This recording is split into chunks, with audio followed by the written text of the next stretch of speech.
पिछले एपिसोड में हमने देखा था कि बायतियान जो था वो प्रेसिडेंट के पास आ चुका था। उसको पता चलता है कि प्रेसिडेंट की हालत बहुत ज्यादा खराब है, उनको ठीक करना पड़ेगा। बाकी लोग ने ट्राई तो किया लेकिन वो ठीक नहीं कर पाए, तो बायतियान अपनी पावर का इस्तेमाल करते हुए प्रेसिडेंट को ठीक करने की कोशिश करता है। अब वो था तो एल्केमी में एक बहुत ही खतरनाक पावरफुल मास्टर, तो उसकी एल्केमी की वजह से प्रेसिडेंट यहाँ पर ठीक हो जाते हैं, जिस वजह से सारे के सारे लोगों की खुशी का ठिकाना नहीं रहता। सभी को यहाँ पर बायतियान की पावर समझ में आई थी कि ये तो बहुत ज्यादा कमाल का बंदा है। पर तब वहाँ पर नेशन मास्टर भी आकर पहुंच चुका था, जो कि बहुत ज्यादा गुस्से में होता है बायतियान को लेकर। उसका बस चले तो वो यहाँ पर अभी बायतियान को जान से मार दे, वो उसके ऊपर अटैक करने की कोशिश भी करता है, लेकिन प्रेसिडेंट ने यहाँ पर आकर इनकी फाइट रुकवा दी थी कि अभी झगड़ा करके कोई मतलब नहीं है। जिसके बाद यहाँ से ये एपिसोड शुरू होता है। तो इस एपिसोड की शुरुआत में वो जो नेशन मास्टर था वो प्रेसिडेंट से कहता है कि फिक्र मत करिए, मैं इस बात इनको कुछ करूंगा नहीं। वैसे भी ये मुझे देखते साथ ही डर गया है, तो इसको और ज्यादा डरा कर मतलब नहीं है। इतना कहने के बाद वो नेशन मास्टर वहां से चला जाता है, लेकिन हमें भी पता है कि ये शांत तो नहीं बैठेगा, बार बार उंगली करने तो आएगा ही बायतियान को।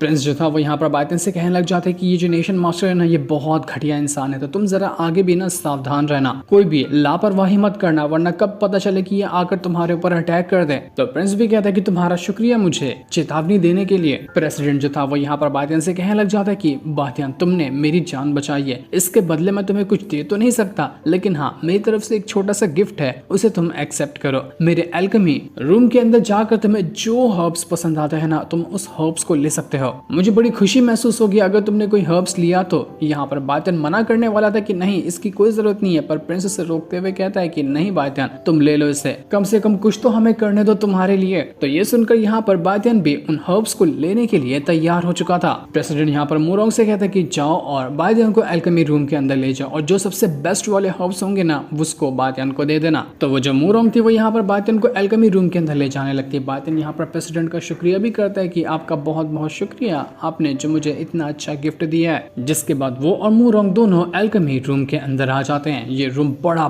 खतरनाक और कितना ज्यादा बड़ा था उसकी कोई हद नहीं होती, मानो कि दुनिया के हर तरह के हर्ब्स लाकर यहाँ पर भर दिए हों। बायतियान कहता है कि मानना पड़ेगा, इंपीरियल सिटी में तुम लोग रहते हो, बड़े अमीर लोग हो तुम लोग, हर चीज की फैसिलिटी यहाँ पर मौजूद है। इसके बाद मूरोंग जो थी वो यहाँ पर जितने भी हर्ब्स में से सबसे खास जो हर्ब्स थे उन सभी को इकट्ठा करती है और वो सारे के सारे हर्ब्स बायतियान को दे देती है, जिसे पाकर बायतियान यहाँ पर बहुत ज्यादा खुश हो गया था। इसके बाद वो वहां से जाने लगता है, लेकिन मूरोंग उसे कहती कि रुक जाओ बायतियान, मुझे तुमसे कुछ पूछना है। देखो मैं भी एक एल्केमिस्ट हूँ, लेकिन मैंने देखा कि मेरी एल्केमी उतनी ज्यादा कमाल की नहीं है जितनी की तुम्हारी है, तो मैं क्या चाह रही थी कि तुम मुझे अगर थोड़ा सा गाइड कर दोगे ना तो बहुत बेहतर हो जाएगा। जो भी मेरे अंदर कमियां हैं एल्केमी को लेकर वो भी पूरी हो जाएंगी, तो क्या तुम मेरे लिए ये काम कर दोगे? ये सुनकर बायतियान कहता है कि ठीक है कोई बात नहीं, मैं तुम्हें एल्केमी का एक खास प्रोसेस सिखाता हूँ जिसको एल्केस्ट्रास्ट कहते हैं। ये तुम्हारी मिस्टेक्स को जानने में हेल्प करेगा, इसके बाद तुम अच्छी तरह से अपनी एल्केमी को कर पाओगी। तो इसके बाद बायतियान अपनी पावर का इस्तेमाल करते हुए वो जो एल्केस्ट्रास्ट नाम की टेक्निक थी वो सीधा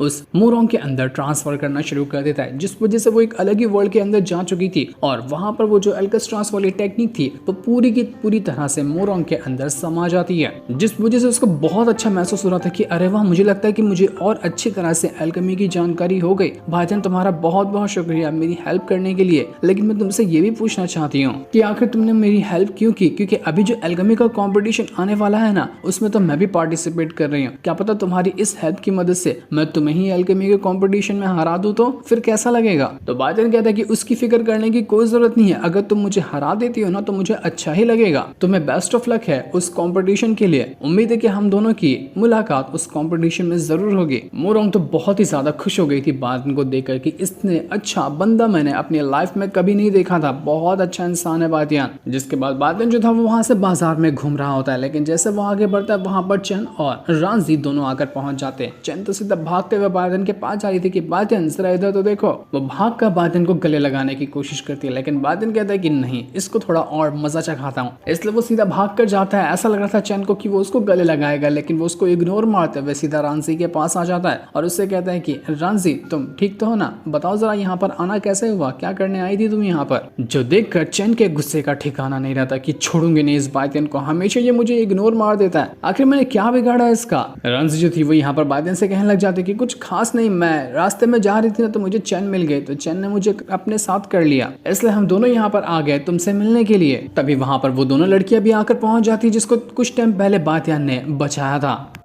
वो लोग भी भागते हुए यहाँ पर बातियन से ही मिलने के लिए आए हुए होते हैं कि बातियन हमारे लिए रुको, हमें भी तुमसे बात करनी है। अब यहाँ पर चार लड़कियां हो गई थी, अकेला बातियन खड़ा था। वो कंफ्यूज जाता है कि यार अब मैं क्या करूं, ये 4 लड़कियां तो आकर मेरा दिमाग खाने के लिए पहुंच गई हैं। ये देख कर सबसे ज्यादा गुस्सा आता है चैन को, तो वो सीधा बातियन का हाथ पकड़ती है और उसको घसीट कर ले जाने लगती है कि तुम लोग भाड़ में जाओ, मैं जा रही हूँ बातियन को अपने घर पे ले जाने के लिए, बातियन मेरे साथ मेरे घर पे रहेगा। वो जबरदस्ती बातियन को घसीट कर ले जा रही होती है कि मैं इसको किसी को नहीं देने वाली, जो देख कर बाकी लड़कियां भी हंसने लग जाती है कि चैन तो पागल हो गई, देखो तो अपने बिल्कुल खिलौने की तरह बातियन को घसीटते हुए ले जा रही है। बातियन यहाँ पर चैन को रोकने की कोशिश करता है लेकिन वो रुकती ही नहीं। लेकिन तभी उसे ऐसा लगता है कि उसके सामने कुछ तो होकर गुजरा है, जो न जाने कुछ पावर थी या क्या था, कुछ तो था लेकिन वो बड़ा अजीब था, जो देखकर बातियन हैरान रह चुका था। जिसके बाद चैन जो थी वो यहाँ पर बातियन को अपने कमरे के अंदर लेकर आती है और वहां पर कमरे में डालने के बाद उससे कहती कि अब तुम यहीं पर रहोगे, तुम यहाँ से कहीं नहीं जा सकते, क्योंकि हमेशा इग्नोर मार के भागते हैं, अब तो मैं तुम्हें अपने नजरों के सामने ही कैद करके रखूंगी। इतना कहने के बाद वो कमरा बंद करके वहां से भाग जाती है ताकि बातियन के लिए कुछ अच्छी अच्छी चीजें लेकर आ सके। बातियन कमरे में अंदर आने के बाद वही सोच रहा था कि उसके सामने से अभी गुजरा क्या। वो कहता है जो भी था उसके पास भी लीजी टेक्निक थी, जो कि मेरे एंसेस्टर वाली टेक्निक है, कहीं ऐसा तो नहीं कि वो नेशन मास्टर ही था जो मुझ पर नजर रखने की कोशिश कर रहा है। नहीं, मुझे इसका पता लगाना होगा, मैं ऐसे यहाँ पर शांत नहीं बैठ सकता। हो सकता है कि नेशन मास्टर मुझ पर अच्छी तरह से नजर रखे हुए हो, ये चीज कंफर्म तो अब उस चीज के पास जाकर ही होने वाला है। तो बातियन कमरा खोलता है यहाँ पर और कमरे के बाहर एक फॉर्मेशन लगा देता है। अब ये फॉर्मेशन उसने शायद इसलिए लगाया होगा ताकि चैन और बाकियों को पता न चले कि कमरे से बातियन भाग गया है, और जब तक वो आराम से उस चीज के बारे में पता लगा सकता है कि वो चीज थी क्या। तो बातियन इस चीज के बारे में पता लगाने के लिए बाजार में आ चुका था, और जैसे वो बाजार में आता है उसको एक बंदा दिखाई देता है जिसके अंदर वो चीज जाकर समा चुकी थी, और जैसे वो चीज जाती है ना किसी भी इंसान के अंदर, वो इंसान मनो की पोजेस हो जाता है। बातियन ये चीज देखकर बिल्कुल हैरान रह गया था कि आखिर ये हो क्या रहा है। तो वो तुरंत यहाँ पर अपनी पावर का इस्तेमाल करता है और पावर की मदद से चेक करने की कोशिश करता है कि वो चीज अभी कहां पर है, क्योंकि जहां जहां वो चीज जाएगी बातियन वहां जाकर उसको पकड़ने की कोशिश करेगा। इसलिए वो उस चीज के पीछे पड़ चुका था। वो भागते हुए उस चीज को रोकने की कोशिश करता है, लेकिन वो चीज तो दौड़ते हुए बहुत आगे निकल रही थी और रास्ते में आने वाले हर वो चीज को पोजेस कर रही होती है। तब वहां पर वो उस लड़की को भी पोजेस कर जाती है, जो कि बातियन को कुछ टाइम पहले मिली थी। उसने ऑफर दिया था ना कि वो अगर उसके साथ रात बिताना चाहता है तो वो उसके लिए तैयार है। तो वही लड़की के अंदर वो चीज घुस गई थी। बातियन उस लड़की को पकड़ने की यहाँ पर कोशिश करता है, लेकिन वो लड़की भी वहां से भागने लग गई थी, इसलिए बातियन उसका पीछा करता है। ये दोनों भागते हुए बहुत दूर आ जाते हैं। ये लोग भी बाजार में मौजूद थे, बाजार से होते हुए किसी जंगल वाले इलाके में आ गए थे। मानो कि ऐसा लग रहा था कि वो चीज सच में बातियन को जानबूझकर यहाँ पर लेकर आना चाहती थी, जिस वजह से बातियन यहाँ पर आ जाता है। बातियन यहाँ पर आने के बाद उससे कहता है कि अब तुम यहाँ पर रुक कैसे गए, तुम हो कौन। तो वो लड़की के अंदर से आवाज आती है कि मैं वही हूँ जिसके बारे में तुम सोच रहे हो, तुम्हारा नेशन मास्टर, और तुम्हें पता है मैं तुम्हें जानबूझकर यहाँ पर लाना चाहता था ताकि यहीं पर तुम्हें मार के खत्म कर दूंगा ना, किसी को कानो कान खबर नहीं होगी। और देखो तुम सच में यहाँ पर आ गए अपनी मौत का पीछा करते करते। मुझे ना तुम्हारे बारे में जानना है, क्योंकि मेरे पास लीजी टेक्निक है जो कि मेरी सबसे खतरनाक टेक्निक है, लेकिन इसी तरह की टेक्निक तुम्हारे पास कैसे है, इसलिए तुम मुझे अपना सीक्रेट बताओ। तो ये सुनकर बातियन अपनी पावर का इस्तेमाल करता है और अपनी पावर को एक्टिवेट करते हुए उसे अपने ही एंसेस्टर की सबसे खतरनाक वाली टेक्निक का नमूना दिखाता है। और फिर वो उसके बाद उससे कहता है कि तुझे क्या लगता है कि तू मुझे जान पाएगा, तेरी कोई औकात ही नहीं कि तू मेरे बारे में कुछ भी जान सके। जो चीज देख कर वो नेशन मास्टर हैरान रह गया था कि ये तो ग्रेट सोल टेक्निक है, जो कि लीजी टेक्निक में सबसे कमाल की टेक्निक मानी जाती है। तेरे पास ये सारी की सारी टेक्निक आ कैसे रही है, तू बताएगा मुझे कि तू असल में है कौन। पर बातियन असल में खुद पहले यहाँ पर जानना चाह रहा था कि इस नेशन मास्टर के पास उसके एंसेस्टर की टेक्निक कैसे आई, क्योंकि उसके एंसेस्टर की टेक्निक तो सबसे पहले उसी के पास होनी चाहिए थी ना। तो मेन पॉइंट यहाँ बातियन का था कि उसको जानना है नेशन मास्टर के पास वो टेक्निक आ कहां से रही है। पर ये उल्टा बेवकूफ नेशन मास्टर ही यहाँ पर पगला गया था कि बातियन के पास उसकी वाली टेक्निक कैसे जा रही है। इसलिए वो बातियन से कहता है कि मैं तुझे मार डालूंगा जब तक तू मुझे नहीं बताता कि ये सारी टेक्निक तूने हासिल कहां से की। इस वजह से वो अपने वापस से 10 रिंग्स को बाहर निकाल लेता और उसको बाहर निकालने के बाद वो बातियन के ऊपर अटैक करने की कोशिश कर रहा था, लेकिन बातियन भी अपनी पावर का इस्तेमाल करते हुए उसके साथ भिड़ जाता है। दोनों के बीच में बहुत जबरदस्त फाइट शुरू हो चुकी थी। वो अपने रिंग्स की मदद से बातियन के ऊपर अटैक कर रहा था, तो बातियन सीधा अपनी पाम टेक्निक को लेता है और देकर मारता है उस नेशन मास्टर के ऊपर, लेकिन नेशन मास्टर ने अपना प्रोटेक्शन शील्ड बनाते हुए उसके इस टेक्निक से अपने आप को बचा लिया था। लेकिन बायदन यहाँ पर रुकने नहीं वाला था, वो फिर से अपनी पावर को एक्टिवेट करता है और पावर को एक्टिवेट करने के बाद उस नेशन मास्टर के साथ भिड़ चुका था। दोनों के बीच में बहुत भयंकर फाइट होती है। वो दोनों अपनी पावर का इस्तेमाल करते हुए एक दूसरे के ऊपर अटैक कर रहे थे। नेशन मास्टर तो बिल्कुल पगला ही गया था, वो अंधाधुंध अटैक देकर मार रहा था बायदन के ऊपर, लेकिन बायदन अपने विंग्स अपनी स्वॉर्ड की मदद से उसके सभी रिंग्स को यहाँ पर डिस्ट्रॉय कर रहा होता है। देखते ही देखते उसने कई सारे रिंग्स को यहाँ पर डिस्ट्रॉय कर दिया था, जिस वजह से रिंग्स वाला अटैक यहाँ पर खत्म हो जाता है। ये देखकर वो नेशन मास्टर कहता है कि चलो कोई बात नहीं, मैंने रिंग्स के अटैक को तूने खत्म किया ना, मेरे पास और भी टेक्निक मौजूद है। तो वो यहाँ पर अपनी पावर का इस्तेमाल करते हुए कई सारे छोटे छोटे फॉर्मेशन को क्रिएट करना शुरू कर देता है और ये सारे फॉर्मेशन आपस में इकट्ठा होने लग गए थे, जिस वजह से ये एक पावरफुल फॉर्मेशन बना रहे थे। और इस फॉर्मेशन के अंदर से थंडर पावर बाहर निकलते हुए बायदन को जान से मारने की कोशिश करेगी। वो नेशन मास्टर कह रहा था कि अब तू यहाँ पर नहीं बचेगा, ये थंडर मिल करना तुझे बहुत बुरी तरह से जलाकर खत्म कर देंगे, तेरी राख भी नहीं बचने वाली है। अब मैं भी तो देखो कि तू यहाँ पर क्या ही उखाड़ सकता है, तू बचेगा नहीं। तो वो जैसे ही यहाँ पर अपनी थंडर की मदद से बायदन के ऊपर अटैक करने वाला था, बायदन यहाँ पर शांत खड़ा होता है। वो कहता है कि हैव एन डिस्ट्रॉइंग टेक्निक, और उसने जैसे ही इतना कहा था उसकी टेक्निक यहाँ पर वो वाली एक्टिवेट हो जाती है और उस टेक्निक के एक्टिवेट होते साथ ही ऐसा भयंकर यहाँ पर धमाका होता है कि वो जितने भी फॉर्मेशन थे